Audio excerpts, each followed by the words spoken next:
Charles နဲ့တဲ့ပါတောင်မြို့နယ်ရဲ့ယူလီယာတရားအနေနဲ့လူငယ်တွေဒီလိုဆောင်နေပါတယ်ကျွန်တော်ကတော့ Record Volunteer တယောက်ဖြစ်ပြီးတော့မှလက်ရှိမှာ Grand Data ကြီးရဲ့ U Leader အနေနဲ့တာဝန်ယူဆောင်ရွက်နေပါတယ်ခင်ဗျာ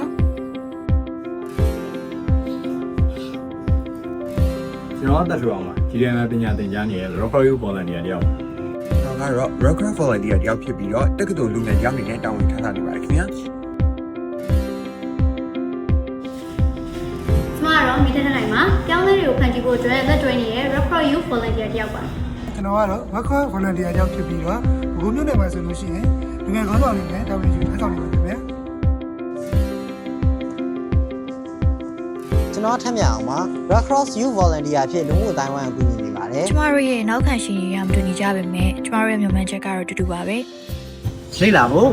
ညီကိုဒီဆောင်ကိုပိုကောင်းတဲ့တိုင်းဝိုင်းတစ်ခုကိုတိစောက်ဖို့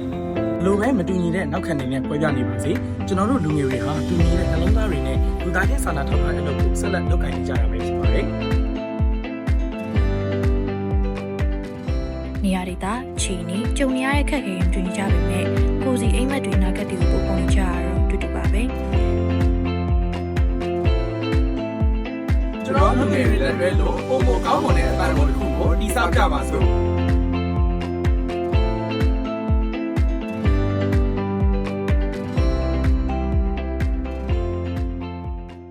တင်ဟာလူငယ်တယောက်ပါအိမ်မက်တွေကိုကောင်းထည့်ပေါ်နိုင်ပါတယ်